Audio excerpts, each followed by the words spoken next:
Yun. Dito tayo sa trabaho. May good news and ayan, good news and bad news. Excuse me po sa pagkuha natin ng truck. Ayan. Oh, Sunday. Oh, Monday. Oh, Tuesday. Oh, Wednesday. Oh, Thursday. Oh. Good news, wala pa naman time, no? Good news, approve tayo. Ayan, na-approve tayo sa truck. Ang bad news, balik tayo sa bi-weekly. Magbabayad tayo. Ay nako, pero kailangan di ba? Kailangan sa negosyo. Basta papaliwanag ko bakit yung truck na yun ang kinuha namin. Medyo pricey kasi siya. Ayan. Pero yun ang good news and bad news ngayong araw na to. Pasok muna ako sa trabaho. Kailangan. Ayan. Medyo malamig na. Ayan may bus dito di ba? May dumadating na bus dito sa lugar namin. Kahit malayo na to. Diba? Ship po. May pakain na. O-order. Ayan. 13 years working here. Wow. Ay, mahangin, no? Pasensya na, pasensya na. Ha? Dilan. Nag-sleep ka? Yeah. Pati nga mata mo? Si Kuya. Nag-sleep to konti. Sabay nagising ka agad. Ayan. Nandito na yung mga ano ko. May merienda tayo. Bigyan namin ng plastic to. Kasi, di ba lagi natatalsi ka ng mantika para madaling malinisan. Oh, may tinidor pa dito. Mga may tumikim Pansit. Ha? Grabe, pinapak nyo yung Nutella. Ilang araw lang Sa linggo? 2 linggo. A week? Okay, bili tayo mamaya. How about the bread? Yes, syempre. Kailangan natin ng bread. Ayan, hanapin ko lang yung dati kong plate number. Ano? Hindi ko magalaw yung order. Yung... okay. Teka lang. Hanapin ko. Ayan. Ay, pakita ko pala. Tapos na yung bakod. Ayan. Tapos na. Ito na lang tinira namin. Kasi next year, palalagyan ko na to ng carport pa ganyan.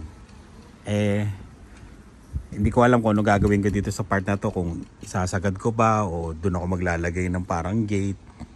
Hindi ko alam. Kaya pinaiwan ko muna to. Ang dumi, di ba? Sorry Hanapin natin. Wala ring ilaw to. Ay, meron pala kaming inano dito. Yung nisprayan Teka lang tignan ko muna. Ayan, kita ba? Ano na yan? Inisprayan ng yan? Yung ba yung wasp ba yan? Yan yung kulay white na yan.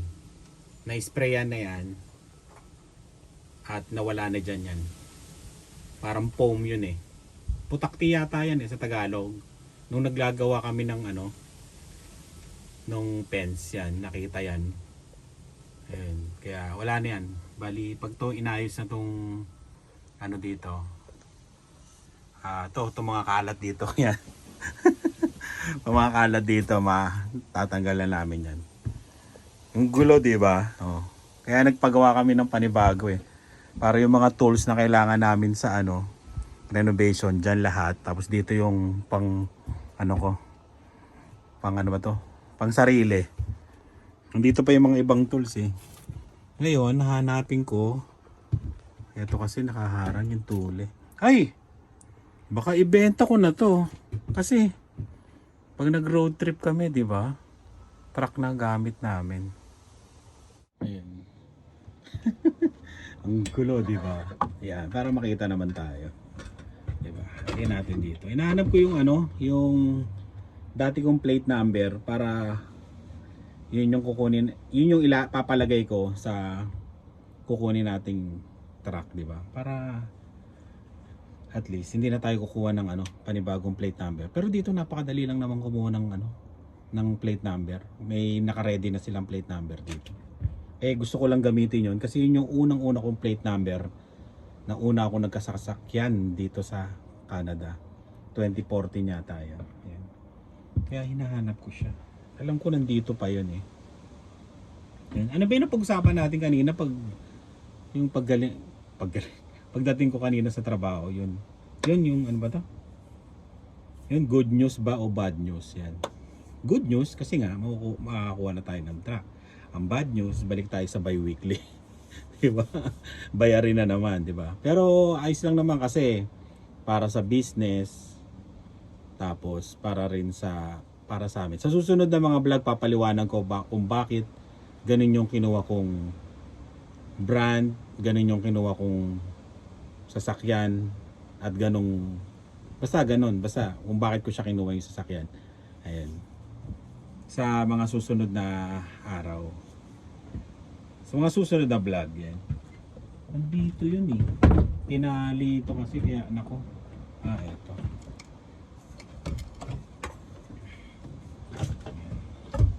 Kaya kailangan talaga ng malaking shed eh. Lagayan ng mga tools. Ang lalaki ng mga tools namin eh. Hindi ito to. Teka lang ah.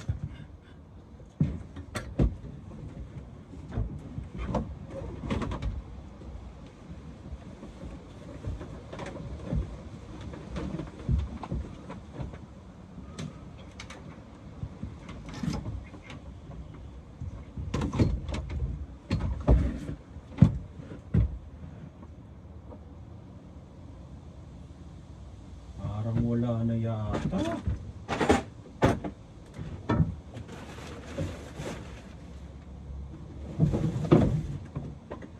Wala na yata dito.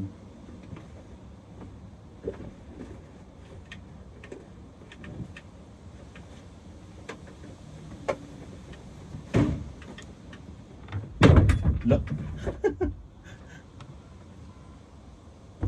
Lalagyan ko rin ng ilaw to eh. Wala pang ilaw dito. Yung rechargeable na lang siguro, no? Para ano. Naku. Kuha ako ng bagong plate number nito. Gusto ko sana yun eh kasi yung letter nun ano na, 2014 pa yun, di ba? Ibig sabihin, luma na yung letter niya. Nasa letter N na yata dito, N eh. Eh yung J yun eh, J. Kaya magandang gamitin yun. Ano ba yun? Yan, mamaya na lang uli.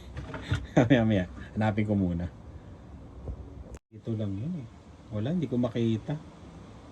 Pwede naman siguro yun no? Tatanong ko na lang kung pwede kong palitan uli yung plate na yun. No? Sa tingin ko pwede naman. Sayang, no? Ayan. Mamaya na kasi namin kukunin. Ayan. Mapapanood nyo sa sa mga susunod na vlog. Ayan. Yung pagkuha namin ng sasakyan. Kaya yun. Ano pa ba ang pag-usapan natin? Yun. Okay na. Okay na tayo. Pero balik na tayo uli sa bayaran. Pero ganoon naman talaga eh. At least, 'di ba? Hangga't bata pa, kaya natin bayaran yung sasakyan. Yan. Tapos siguro makakatulong naman yung negosyo, 'di ba? Parang open loan naman yata 'yon. Pagka may pera, bayaran lang ng bayaran. Ayan. At siya nga pala, yung nagpa-approve ako, hindi ko sinabi na magda-down ako. Hindi ko sinabi. Kumbaga, tinanong nila ako, kaya mo ba mag-down? Nung una nang magpapa-approve ako. Sabi ko hindi ako magda-down, zero down. Sabi ko ganoon. Kaya medyo malaki yung niyan, yung computation. Pero mamaya pagpunta namin magda-down talaga kami para mapaliit namin yung monthly. Ayan. Hindi ko na lang muna sasabihin kung magkano yung makikita nyo naman pag ni-research nyo. Pero yung bi-weekly siguro sa akin na lang muna yon, sa amin na lang muna yon, kasi ano eh, basta magda-down kami tapos para mapaliit yung bi-weekly namin. Yan. Medyo pricey talaga yung ano, yung sasakyan na yon. Kaya eh. Tapos ano pa ba? And maya-maya pupunta na kami doon and anong feeling? Excited na medyo parang ano eh, no? Parang magkakaroon ka uli ng bagong sasakyan. Ayan, excited kasi nga iba naman yung sasakyan mo ngayon, 'di ba? Ayun, salamat sa Diyos, 'di ba? At least nararanasan natin yung ganito. Yun. Yun. Iba rin ang pakiramdam na syempre panibagong sasakyan. Kung tatanungin nyo yung sasakyan kung gagamitin ko pa, gagamitin ko yan.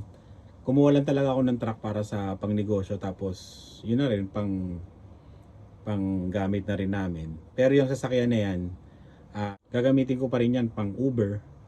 Pagka walang gawa, bubuhayin ko pa rin yung Uber ko, 'di ba?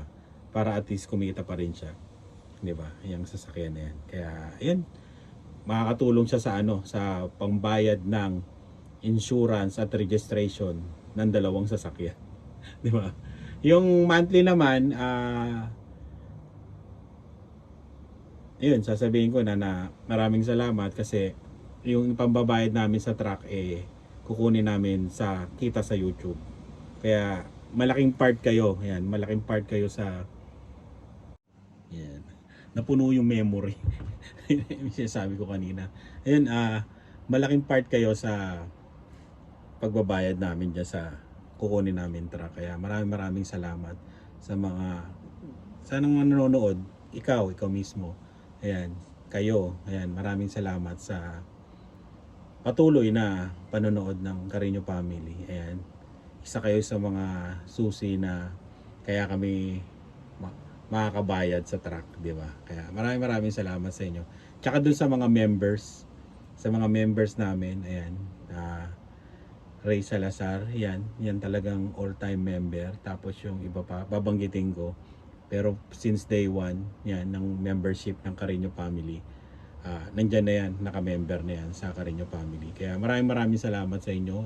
At sa mga ibang members ng Carino Family, salamat. Tapos, yung members yun sa YouTube, may members yun. Yan. Baka gusto nyo, yun. Malaking tulong sa amin yun. Kaya yun, salamat talaga sa suporta. Hindi namin magagawa lahat to kung hindi sa inyo, hindi sa tulong nyo, sa panonood nyo, sa pagko-comment nyo. Ayan, kahit napakasimple lang nung mga vlog namin. Ayan, salamat. Sa inyong lahat, mapa-basher, regular viewers, sulyap-sulyap lang sa mga vlogs namin. Ayan, maraming salamat. Yun, salamat talaga sa pagtangkilik nyo sa Carino Family. Kaya yan. At sundan nyo ko uli kami sa mga susunod namin journey. Yan, naiiba talaga. Paiba-iba na kami ng nangyayari sa buhay namin ngayon.